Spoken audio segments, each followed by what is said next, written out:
YouTube, how's it going? The Goat House is back after week 7 of the NFL, the Sunday games here, and I'm going to give you my takeaways for those games. We still got that Monday night game for week 7. We'll be covering that on Twitter. Saints Seahawks, excited for that. But do this video every single Monday, kind of give you my thoughts, takeaways, recap for those Sunday games. So excited to break it down here.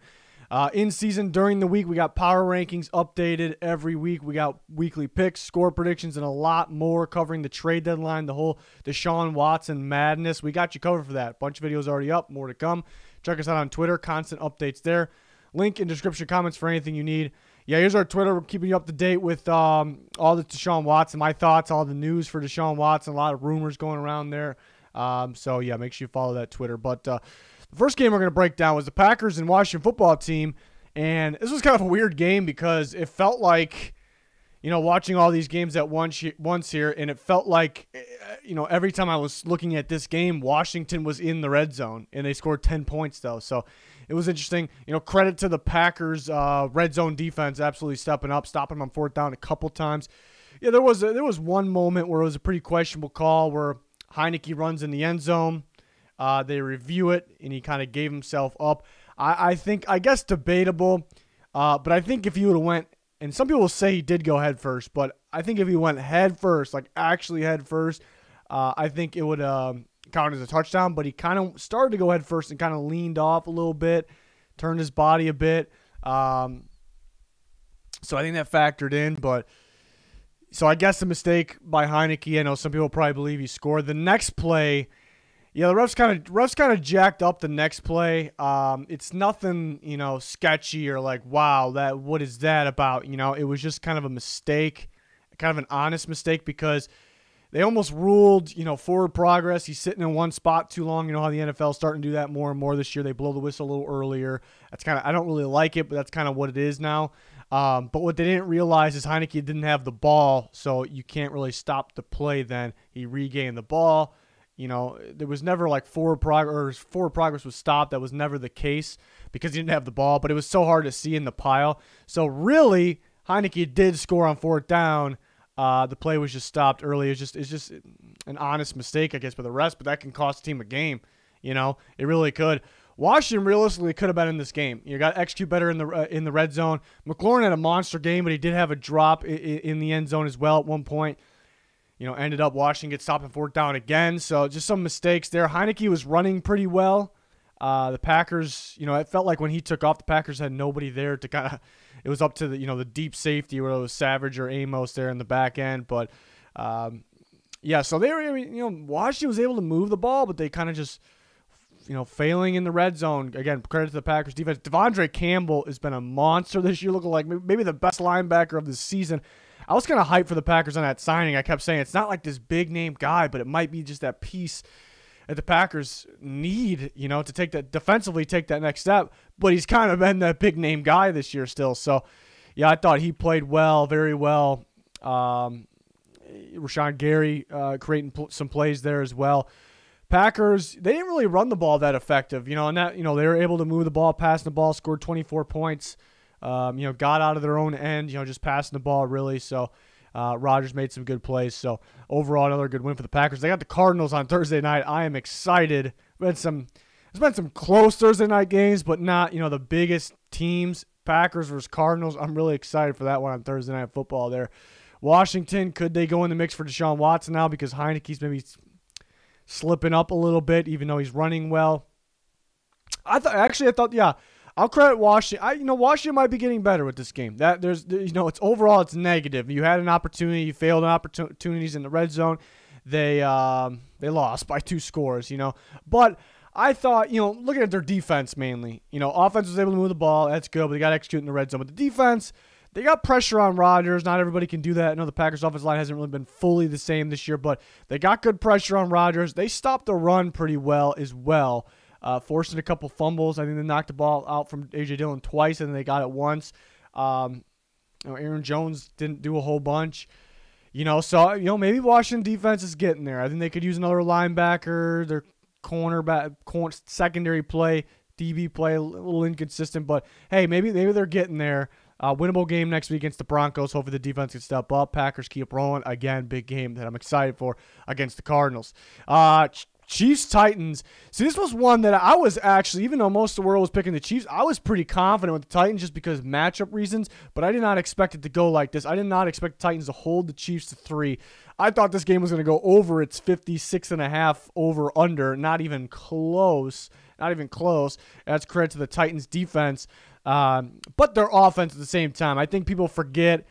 There's some people that are blaming the Chiefs' offense more. There's people that are just, okay, the Chiefs' defense is bad. And there's people like, you got to blame their offense here. This is their offense's fault. They only scored 3 points. And that's true. The offense does have to be better. They can't turn the ball over that much. What the bad look was, it kind of came down to having to do these end arounds or, a lot of cross, underneath plays.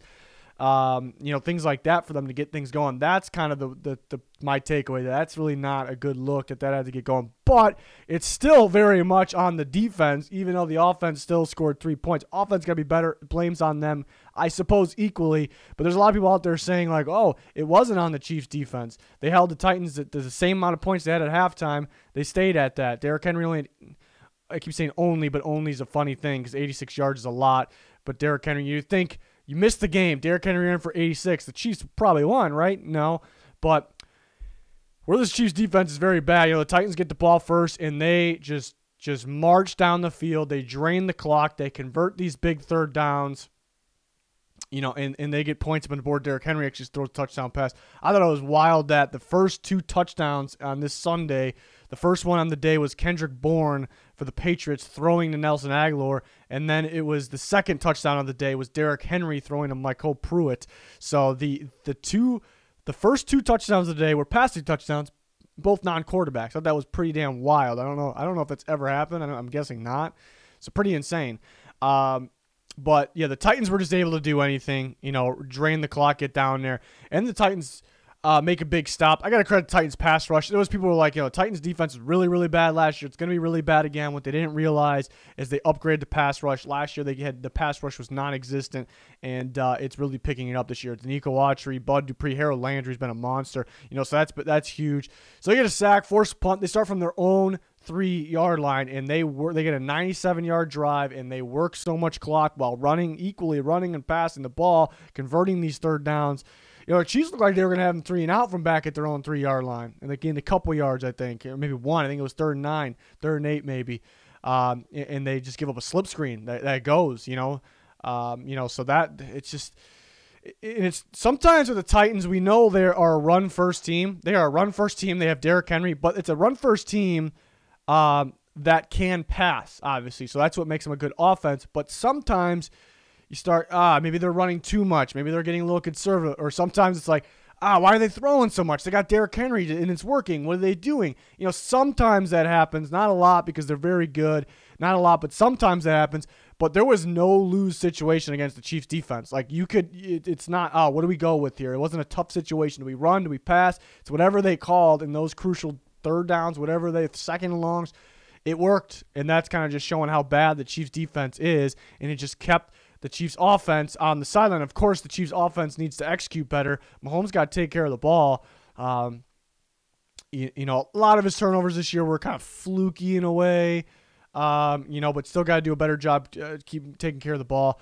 But again, the Titans just dominated this game. They kind of just made sure they ran the clock once they got 27-0.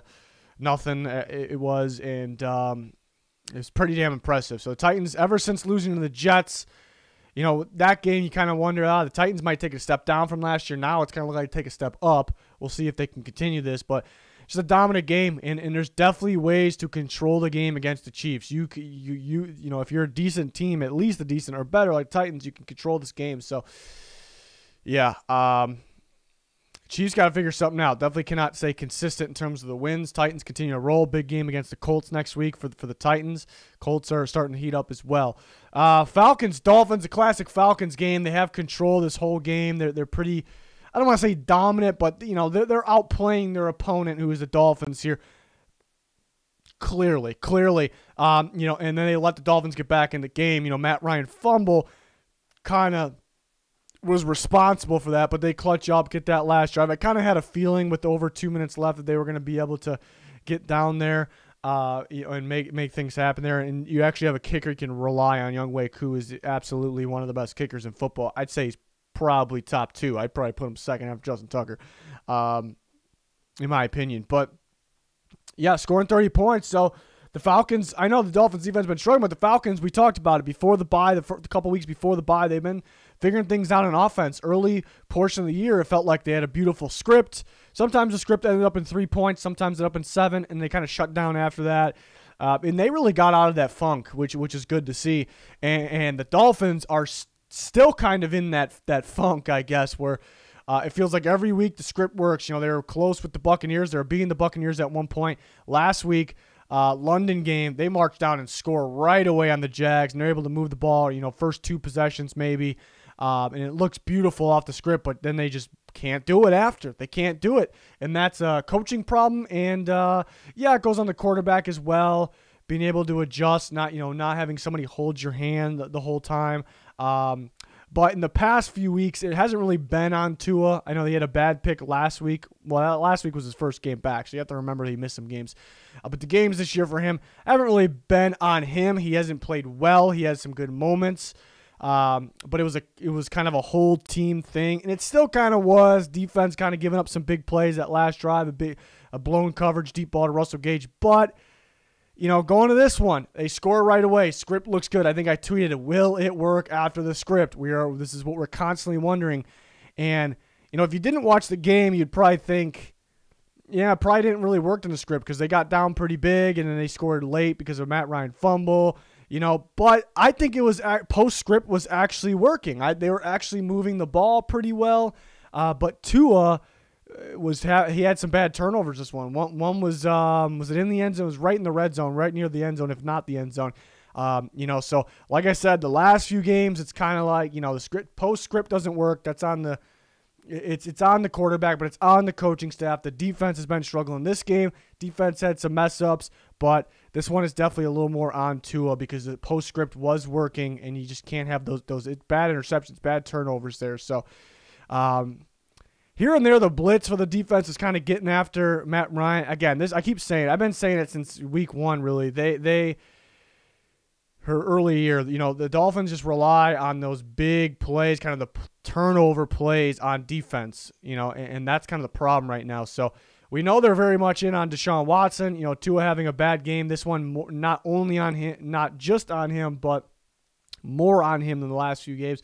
Maybe makes them want to go for Deshaun Watson, but they need more help than just that, though. I still stand by that. But the Falcons, they always got to make things interesting. Why can't they just put teams away? But they're looking a lot better. They're looking a lot better last few weeks. See what happens. They play a better team. The Panthers they got next, which is not a free one, but they're struggling a little bit. Kyle Pitts, a monster, absolute monster. Kyle Pitts, you see why they took him. They liked him so much. We all liked him so much. I don't think anybody was low on Kyle Pitts because he's just a dominant player there. So Xavier Howard did have a monster play, stripping. I think it was Calvin Ridley. Yeah, that was actually a really good play, but then Tua threw an interception right there. But I don't know. Dolphins situation's interesting because, do they trade for Deshaun Watson? Is the season over? Do they need more than Deshaun Watson?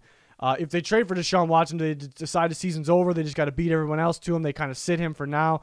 We're kind of all over the place here with that, but they're very much in. We'll have you covered for that. But Falcons on somewhat of a roll here, so we'll see if they got to put teams away, though, because once they play the good teams, I think the Falcons can play a pretty good game. I think they can put together a pretty good game.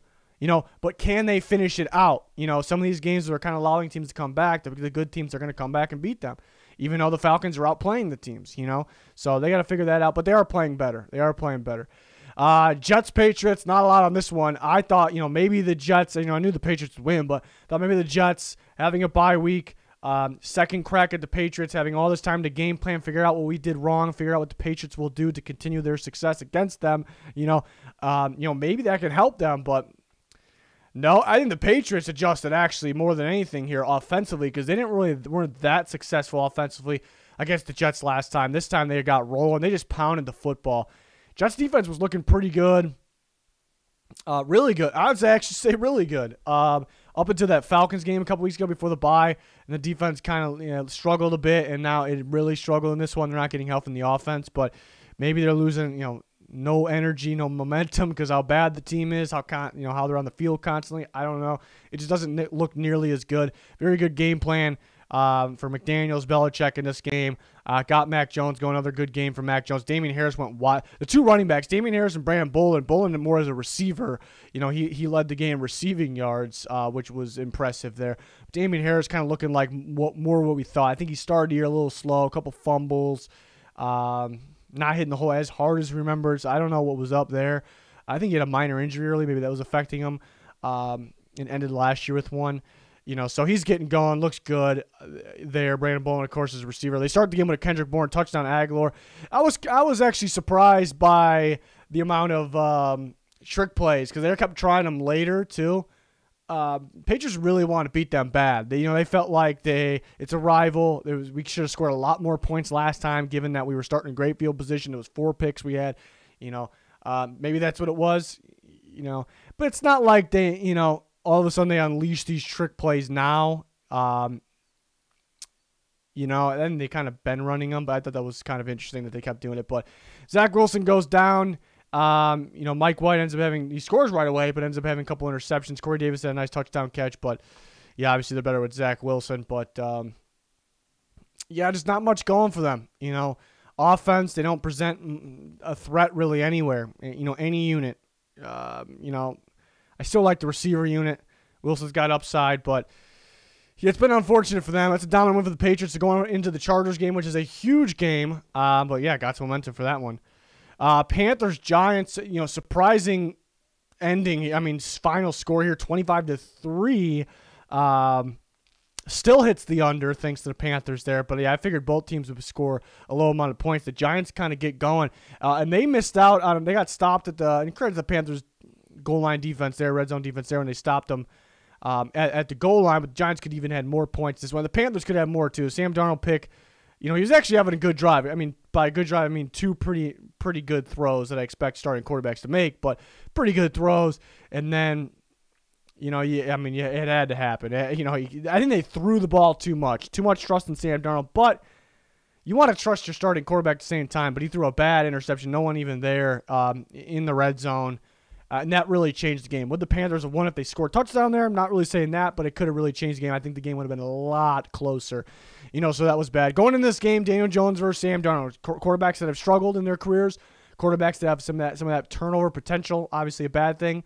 So who would make more mistakes? I said that Daniel Jones might have more of that big play ability, but might have more turnover potential and Sam Darnold. But Daniel Jones took care of the ball and had that more of that big play ability. Even caught a hell of a catch as a receiver there on a trick play. You see he's an underrated athlete as well. And Daniel Jones he's completely better than Sam Darnold. It's not saying a whole lot. You hope your quarterback's better than Sam Darnold. You hope your quarterback's better than Daniel Jones. But Daniel Jones took care of the ball and just played a pretty solid game there. And even with all the injuries they have, I know the Panthers have injuries too. They executed. They were getting constant pressure as well. But there were times where Darnold had time and just couldn't make a play. Just not the best game from him. Obviously, the last stretch, they're on a 4-game losing streak, started 3-0. So they benched Sam Darnold. They put in P.J. Walker. That didn't go too well either, 3 for 14. It seemed like he was a little flustered, confused. Kind of like, do I get outside the pocket? Do I run? Do I sit here? And, he was kind of all over the place, which isn't a good look, but something that, kind of getting thrown into a situation, you're kind of getting beat up here, playing a pretty good defense, kind of would make sense for a guy with not a lot of reps, maybe. So we'll chalk it up to that. I think Darnold will be the starter next week. They're very much in on the Deshaun Watson shenanigans there. Maybe they grab him, and they're a much better team because the quarterback play is definitely holding them back here. Even though could have a better running game, they need to run the ball more. Offensive line could be better, of course. Defense hasn't really been the same since I'm still not worried about the defense, but it hasn't been the same since the first few weeks. But again, I still like the defense. It's not a great defense. But yeah, the Giants get things done. I thought Dante Pettis had a pretty good game as well.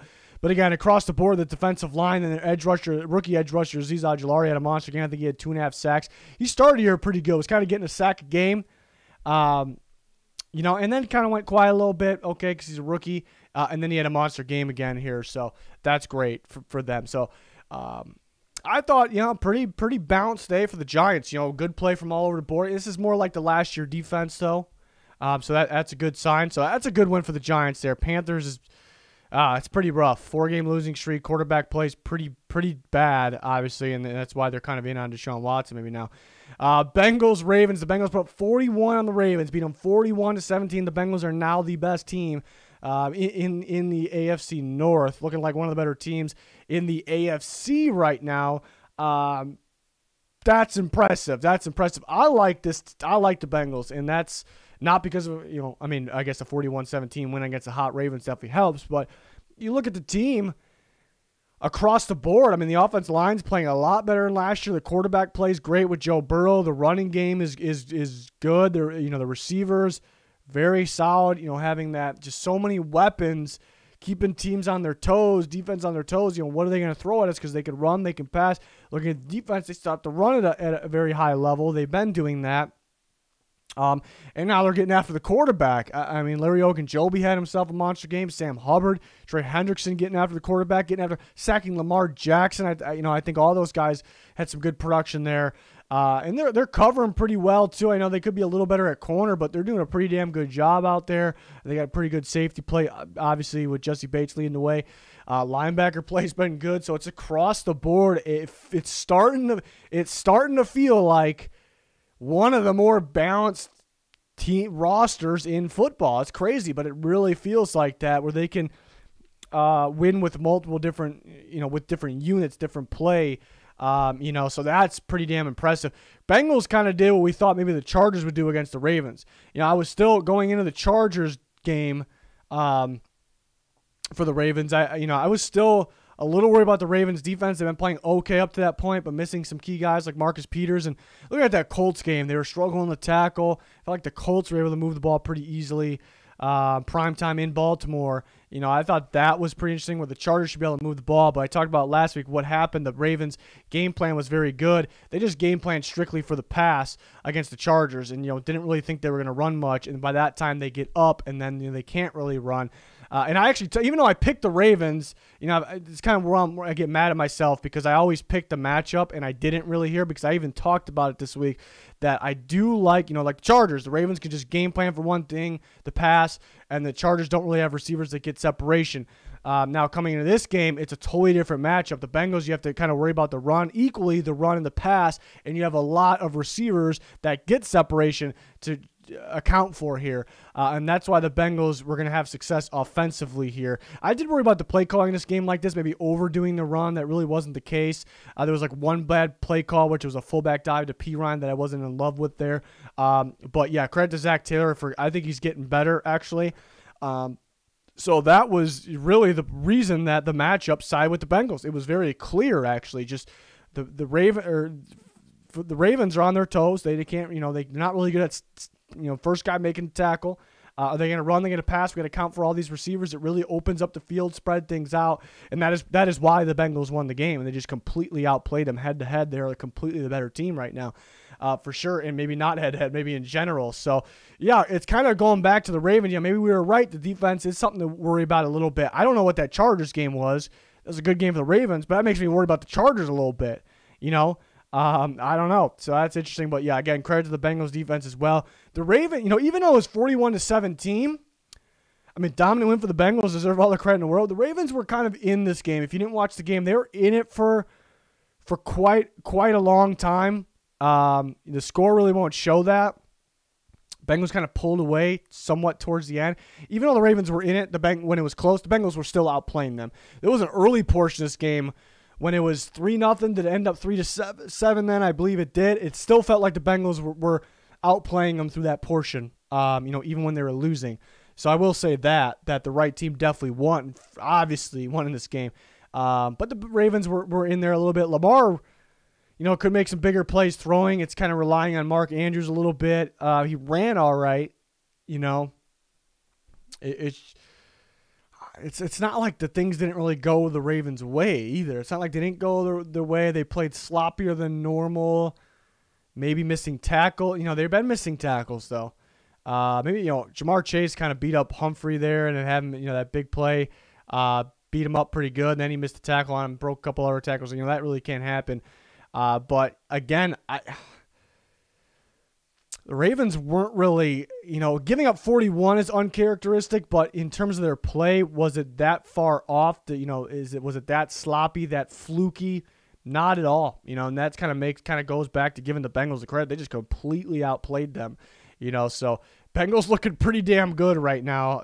Obviously, tough team to play against. Eagles, Raiders. Eagles started off with a score pretty quickly, and I was kind of wondering what's the postscript going to look like. Not good. Miles Sanders did get hurt. That played a part. It could have been a different game with Miles Sanders because, like I said, going into this game, I picked the Raiders, but I could see the Eagles winning if they pound the football. And it looked like they were actually going to do that. Sanders was getting some pretty good yards.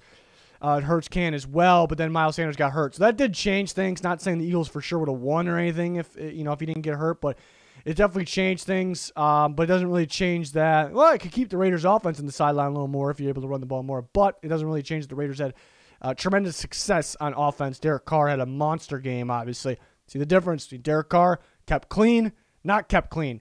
It's almost every quarterback. It is every quarterback.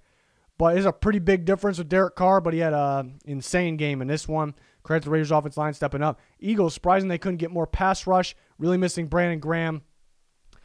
But yeah, postscript, you can't do much. The play calling gets worse. In the moment, situational play calling. Hurts gets worse than that. He had a bad fumble near the red zone as well. Defense was pretty disappointing though. Guys kind of just getting wide open. A lot of gaps in the coverages.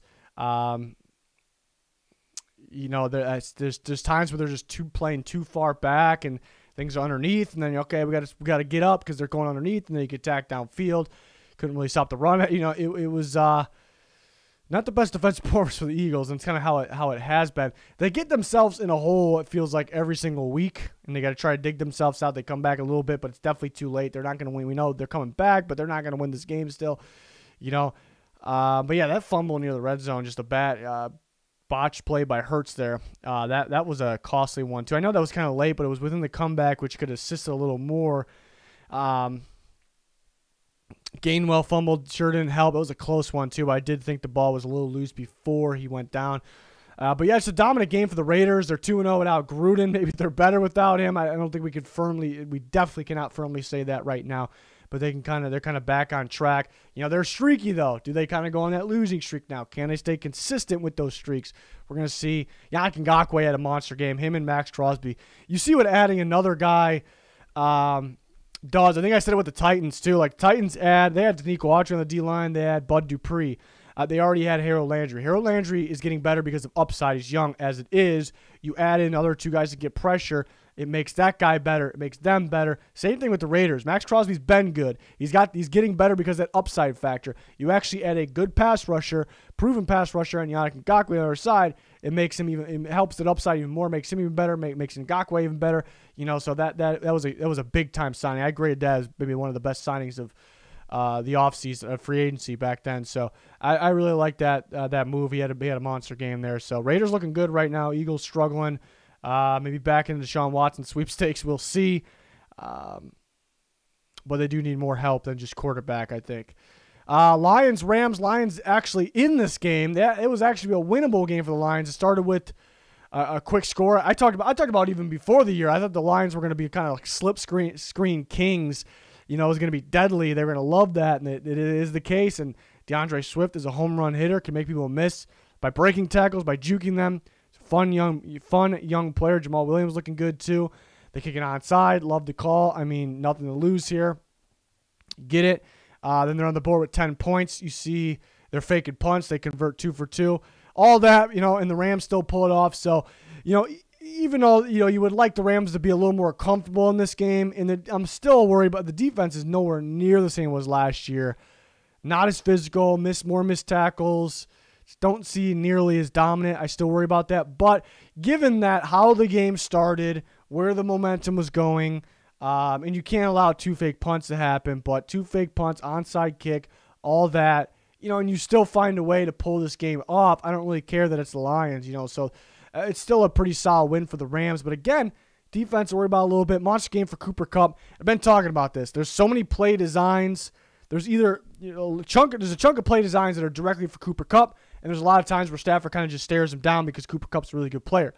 And this could be very, very, very good for the future, or this could be very, very, very bad. We talked about in the Cardinals game. This is what happened in the Cardinals game. The Cardinals, very good defense. You actually play a good defense, that could cover, that could game plan.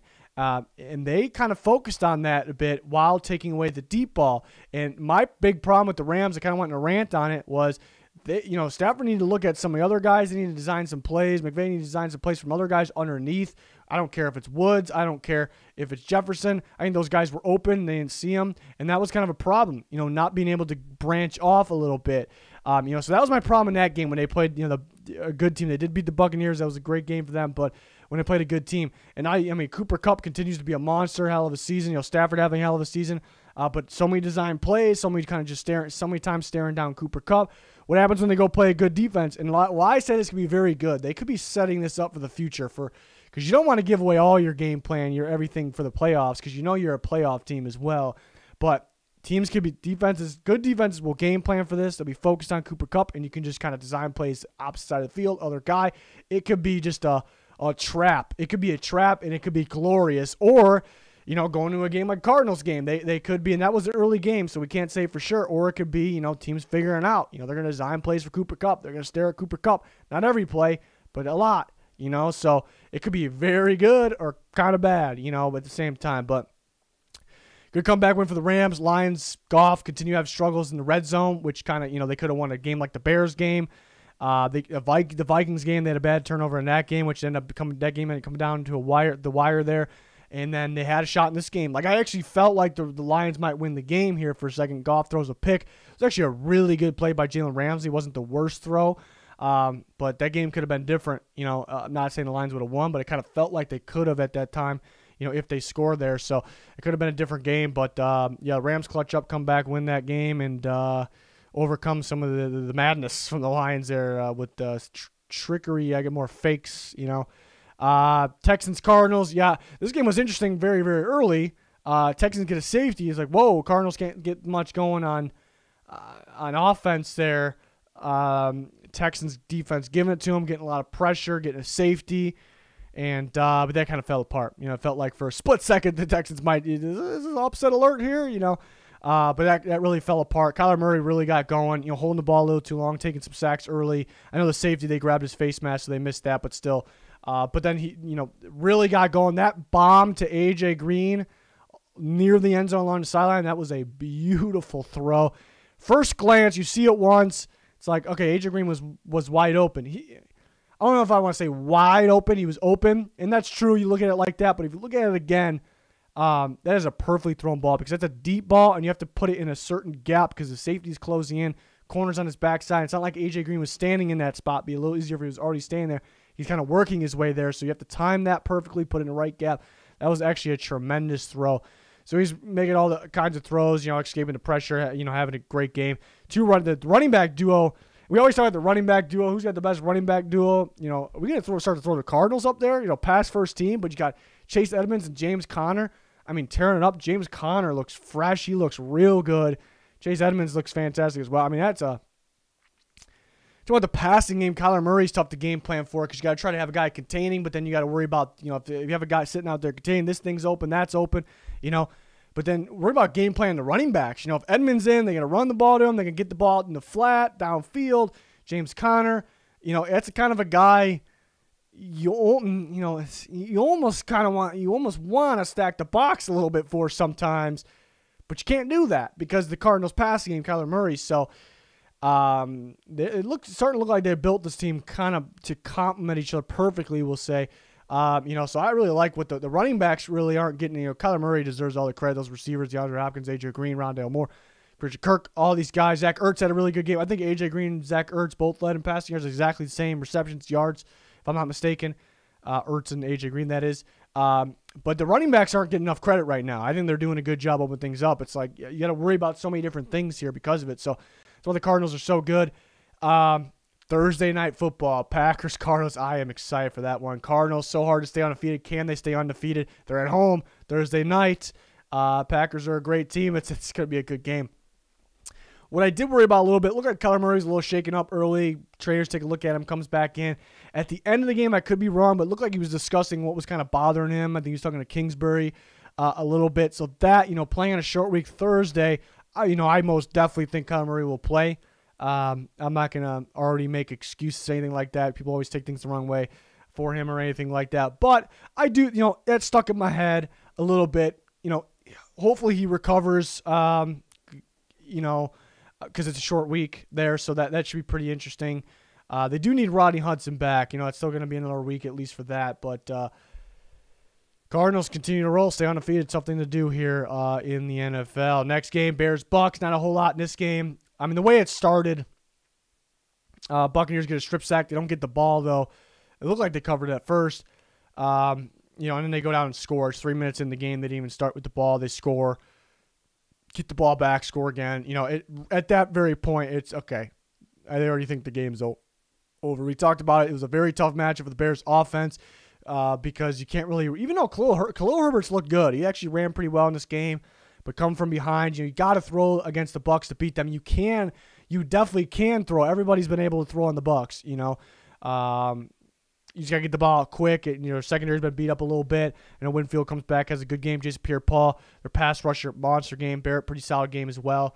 So the Bears really, they had to, throw the ball a little more than they had to be able to win this game, and they weren't too effective in this game. Last few weeks, the knock on Justin Fields, I've been saying, is he's holding the ball a little too long. It's taking a little too long to go through his reads, and it's a bad thing. It's a negative thing. It's not good, but I was not at all worried. I don't think anybody was panicking out there. I know people were making excuses for him, but it is what it was. He was just holding the ball a little too long. But I was saying it's okay really because what was he, 3 then 4 starts into his career? That was his negative coming out of Ohio State. So it's perfectly normal for the guy to be presenting the negatives he had as a rookie, only a few starts in.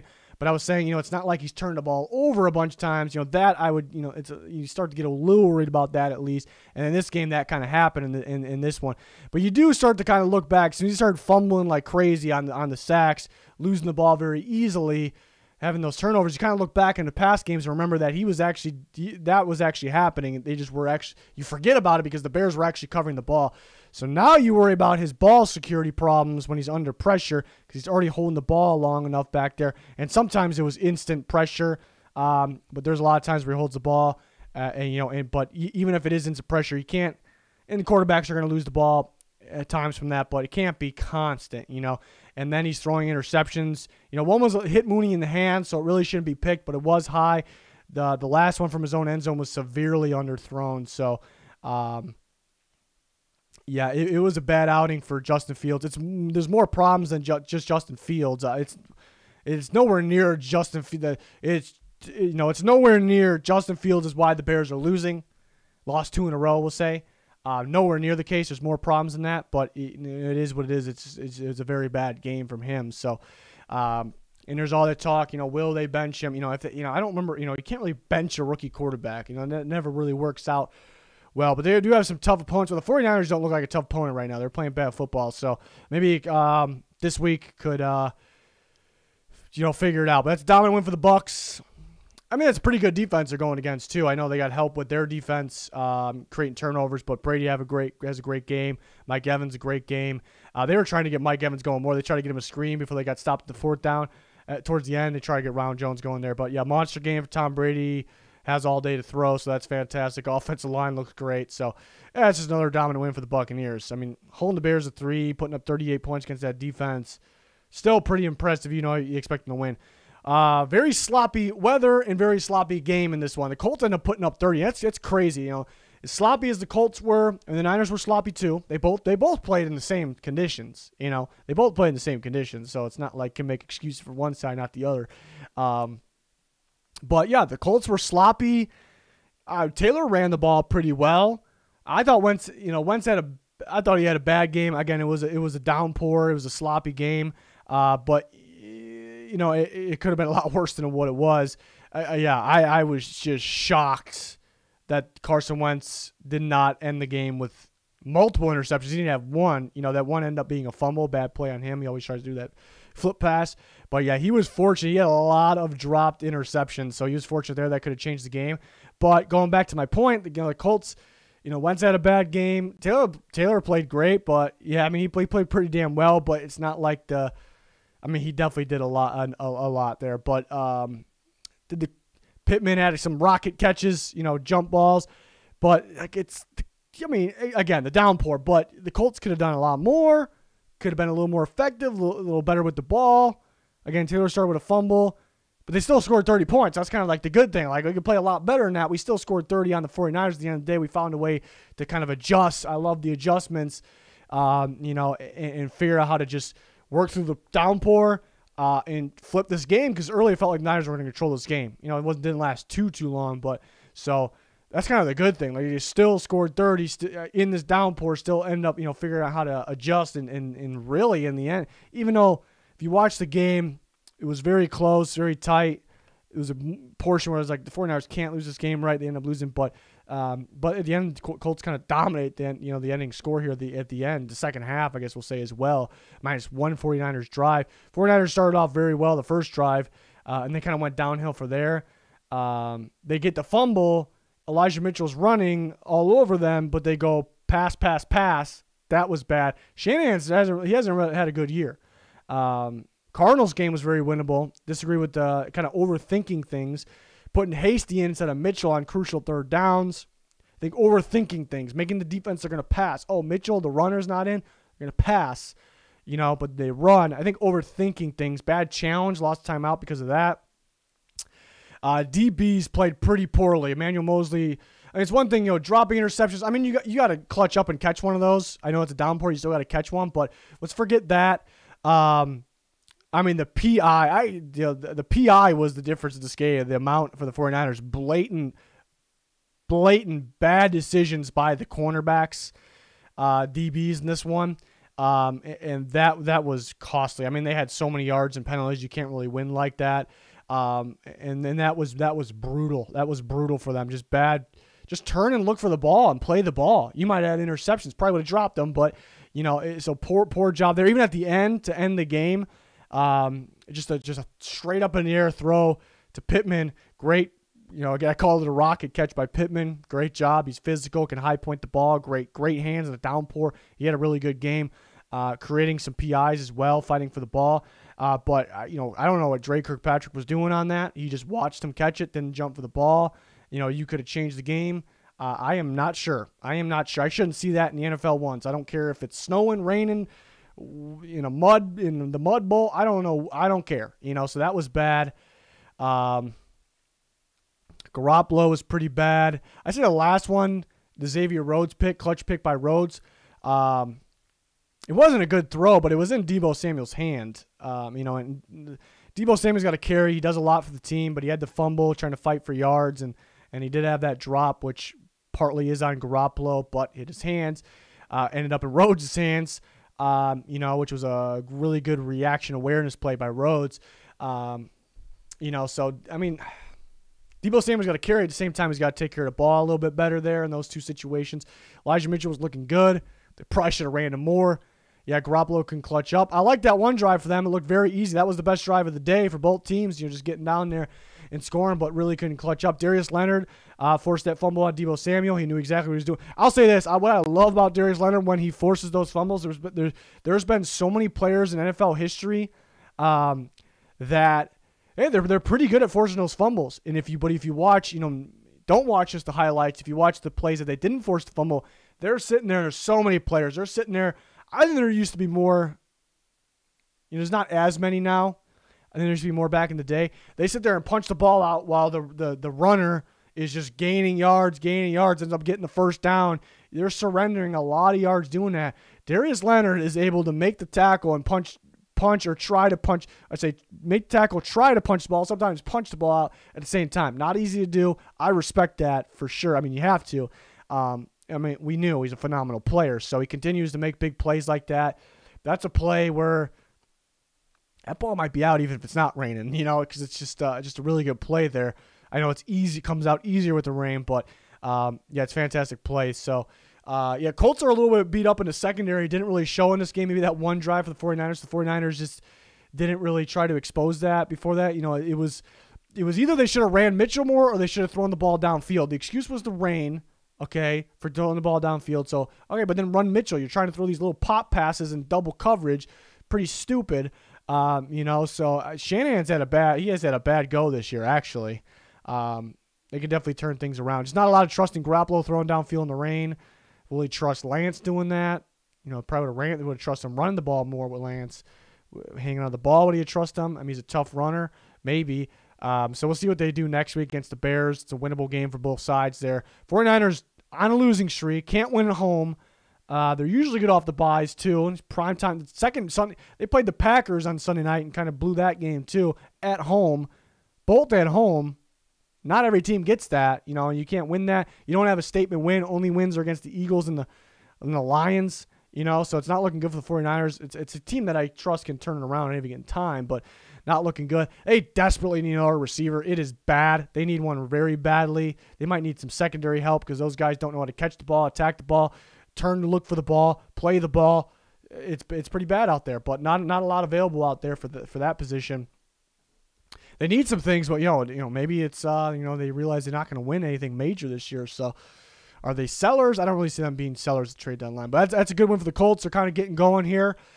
Big game against the Titans. They usually split with the Titans. Titans are playing good football right now. The Colts are playing good football right now. It's in Indianapolis. I'm very excited for that game. That is going to do it for the Week 7 Sunday recap. We're back every Monday with this. We recap Thursday game already. That's already up. We're covering the trade deadline, videos on that, including Deshaun Watson, weekly picks, power rankings, and a lot more. We have you covered with updates on our Twitter as well, so check it out, link down below. Please like, subscribe, turn notifications on. We much appreciate it. It's going to do it. Goodbye.